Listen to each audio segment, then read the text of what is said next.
Assalamualaikum warahmatullahi wabarakatuh. Pada pagi hari ini, kami kelompok 6 yang beranggotakan Muhammad Rio Fadli dengan NIM akhir 140, Elvi Kurniawati dengan NIM akhir 164, Eka Riza dengan NIM akhir 166, Anis Fitria dengan NIM akhir 170, Holili dengan NIM akhir 196, Yulia dengan NIM akhir 205, Nasrullah dengan NIM akhir 213, Nurdiana dengan NIM akhir 216 akan membahas tentang jenis dan fungsi lembaga keuangan bukan bank atau LKBB. Langsung saja, mari kita simak penjelasannya ya teman-teman. Di sini saya akan menjelaskan mengenai lembaga keuangan bukan bank atau non-depository financial institution. Yang pertama adalah apa sih pengertian dari lembaga keuangan bukan bank? Lembaga keuangan bukan bank adalah lembaga keuangan yang menghimpun dana dengan cara mengeluarkan surat berharga dan menyalurkannya ke dalam masyarakat. Kemudian tujuan dari lembaga keuangan bukan bank adalah untuk membiayai investasi perusahaan-perusahaan, terutama perusahaan-perusahaan dengan golongan ekonomi lemah dalam permodalan. Kemudian awal berdirinya lembaga keuangan bukan bank dirintis pada tahun 1972 dengan berlandasan Undang-Undang Nomor 15 Tahun 1952 tentang Bursa Lembaran Negara Nomor 67 Tahun 1952. Kemudian tidak hanya itu, landasannya ada Surat Keputusan Menteri Keuangan Nomor KIP 38-4-1972 tentang perubahan dan tambahan Surat Keputusan Menteri Keuangan Nomor KIP 792-MK-12-1970. Perbedaan lembaga keuangan bank dan lembaga keuangan bukan bank. Lembaga keuangan bank yang pertama menerima dan mengumpulkan dana dari masyarakat dalam bentuk tabungan, giro, dan deposito. Yang kedua, memberikan pinjaman dalam bentuk uang. Yang ketiga, sebagai perantara nasabah dalam transaksi seperti pembelian, pengiriman uang, hingga penjualan falas. Lembaga keuangan bukan bank yang pertama menerima dan menghimpun dana dari masyarakat dalam bentuk surat berharga. Yang kedua, memberikan pinjaman atau kredit dalam bentuk modal yang bisa dikelola lagi oleh pemilik bisnis. Yang ketiga, sebagai perantara perusahaan yang berada di dalam atau di luar negeri yang membutuhkan modal dalam pengembangan usahanya. Untuk persamaan lembaga keuangan bank dan lembaga keuangan bukan bank.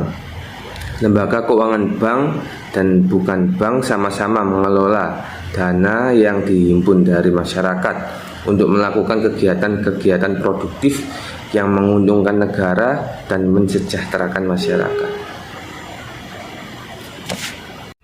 Fungsi lembaga keuangan bukan bank yang pertama menghimpun dana dari masyarakat dengan cara menerbitkan surat berharga lalu menyalurkan kembali untuk membiayai permodalan bagi perusahaan yang membutuhkan. Yang kedua, menyediakan bantuan modal dalam bentuk kredit kepada masyarakat agar tidak terjebak dalam hutang dengan bunga yang tinggi oleh rentenir. Yang ketiga, membantu pemerintah dalam upaya pembangunan di berbagai bidang ekonomi dan keuangan. Yang keempat, membantu menstimulasi penyertaan modal swasta serta memperluas sumber-sumber pembiayaan bagi kegiatan usaha. Dan yang terakhir adalah membantu mendorong pembangunan industri dan ekonomi melalui pasar modal. Jenis-jenis lembaga keuangan bukan bank atau LKBB yang pertama yaitu jenis pembiayaan pembangunan adalah memberikan kredit jangka pendek atau panjang serta melakukan penyutan modal dalam perusahaan. Kemudian yang kedua ada jenis investasi, adalah melakukan usaha sebagai perantara dalam menerbitkan, menjamin, serta menanggung terjualnya surat berharga atau underwriter.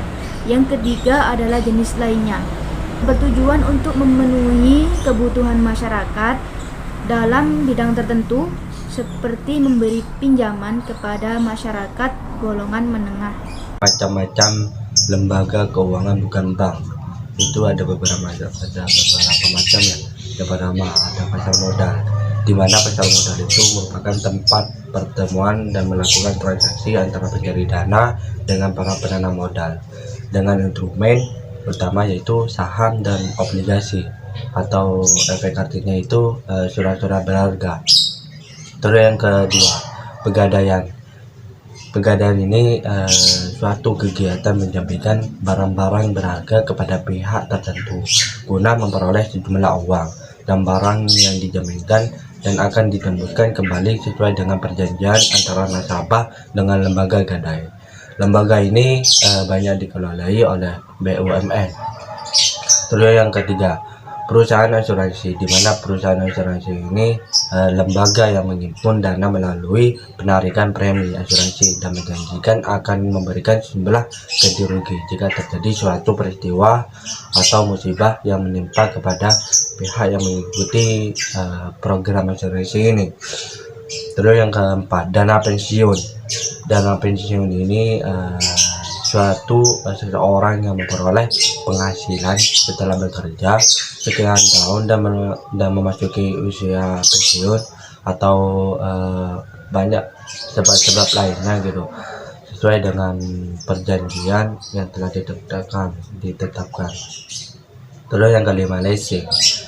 Leasing ini atau perusahaan multifinansi itu merupakan perusahaan guna atau lembaga keuangan bukan bank yang menawarkan pembayaran kredit atau cash untuk barang-barang tertentu. Sistemnya yang digunakan ini kontrak sewa yang digabungkan dengan kembali secara asuransi, baik itu kepada perorangan atau ke perusahaan. Terus yang terakhir, koperasi simpan pinjam, di mana koperasi simpan pinjam ini lembaga keuangan bukan bank yang berbentuk koperasi dan menghimpun dana dari para anggotanya, kemudian menyalurkan kembali kepada anggota serta non anggota. Itu saja yang saya sampaikan, kurang lebihnya mohon maaf. Wassalamualaikum warahmatullahi wabarakatuh. Faktor-faktor pendukung peran lembaga keuangan bukan bank. Faktor-faktor pendukung keuangan bukan bank bagi perekonomian Indonesia itu terdapat 7 faktor. Yang pertama, yaitu meningkatnya pendapatan masyarakat. Terjadinya peningkatan pendapatan masyarakat, terutama di kalangan menengah, menyebabkan naiknya kemampuan menabung setiap tahun. Sejalan dengan itu, lembaga keuangan bukan bank itu menawarkan berbagai alternatif jasa yang memberikan fasilitas kemudahan masyarakat melakukan pilihan jasa yang ditawarkan. Yang kedua, perkembangan industri dan teknologi. Kebutuhan dana investasi oleh sektor industri yang semakin meningkat itu sejalan dengan pesatnya perkembangan industri dan teknologi.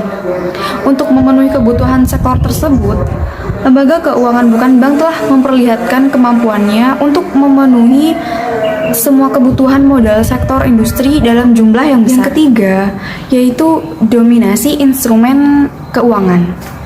Beberapa jenis surat berharga yang ditawarkan melalui pasar keuangan itu sulit dijangkau oleh penabung. Akibatnya, denominasi dalam nilai besar. Yang keempat, itu skala ekonomi dan produk jasa-jasa. Dengan mengombinasi sumber-sumber untuk menciptakan berbagai jenis jasa keuangan dalam jumlah besar, itu biaya produk atau jasa per unit yang ditawarkan lembaga keuangan dapat ditekankan lebih rendah. Kelebihan ini yang memberikan lembaga keuangan itu keunggulan untuk bersaing. Yang kelima, itu jasa-jasa likuiditas. Ketidakpastian arus kas unit dalam kegiatan operasinya itu jelas akan dapat mengancam dan mengganggu kegiatan. Apabila kondisi keuangannya tidak dalam keadaan baik, masalah likuiditas tersebut kemungkinan akan menyebabkan timbulnya beban biaya dan akan mengganggu kelancaran operasi perusahaan. Yang keenam, yaitu keuntungan jangka panjang. Lembaga keuangan memperoleh sumber dana simpanan dari penabung dengan tingkat bunga yang relatif rendah. Dana tersebut selanjutnya itu disalurkan sebagai pinjaman dengan tingkat bunga lebih tinggi dan jangka waktu yang lebih panjang.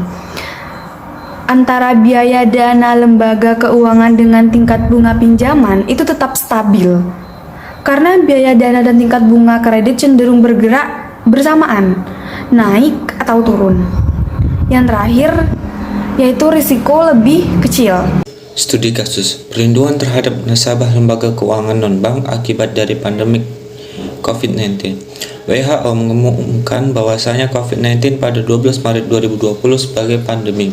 Jumlah kasus di Indonesia terus meningkat dengan pesat hingga Juni 2020. Sebanyak 31.186 kasus terkonfirmasi dan sebanyak 1.851 kasus meninggal. PHEOC Kemenkes Republik Indonesia tahun 2020. Otoritas Jasa Keuangan menyebutkan bahwa penyebaran pandemi COVID-19 dimulai dirasakan oleh sektor real dan berpotensi berdampak negatif pada likuiditas serta permodalan lembaga jasa keuangan. Sehingga terbitlah wewenang OJK untuk memaksa bank dan lembaga jasa keuangan non-bank untuk konsolidasi yang disertai dengan ancaman sanksi seperti dimuat dalam Perpu Nomor 1 Tahun 2020. Berdasarkan hasil penelitian disimpulkan bahwa perlindungan hukum terhadap nasabah keuangan non-bank pada masa pandemik COVID-19 khususnya PT BFI Finance telah dijamin dalam regulasi OJK yang tertuang dalam POJK nomor 14/POJK 0,5/2020 yang menjamin bahwa nasabah mempunyai hak untuk mengajukan restrukturisasi terhadap kontrak pembiayaan yang sedang dijalaninya apabila nasabah merasakan dalam keadaan tidak memungkinkan untuk mampu membayar angsuran pembiayaan dikarenakan ekonomi turun selama pandemi COVID-19. Kesimpulan, keuangan non-bank adalah keuangan yang menghimpun dana dengan cara mengeluarkan surat berharga ke dalam masyarakat. Bersama lembaga keuangan bank dengan keuangan bukan bank ialah menerima dan mengumpulkan dana dari masyarakat dalam bentuk surat. Jenis lembaga keuangan bukan bank ada 3, di antaranya jenis pembiayaan pembangunan, investasi, dan jenis lainnya. Macam keuangan bukan bank ada 6, di antaranya ada pasar modal, pegadaian, perusahaan, asuransi, dana pensiun, lisensi, dan koperasi simpanan pinjam.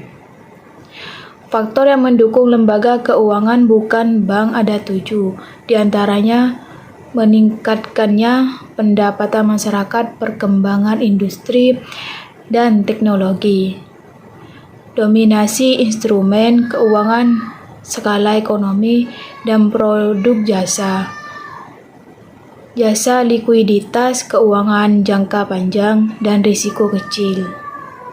Itulah penjelasan dari kelompok kami mengenai jenis dan fungsi lembaga keuangan bukan bank atau LKBB. Terima kasih telah meluangkan waktu untuk menyimak video kami. Semoga bermanfaat bagi kita semua. Sekian, wassalamualaikum warahmatullahi wabarakatuh.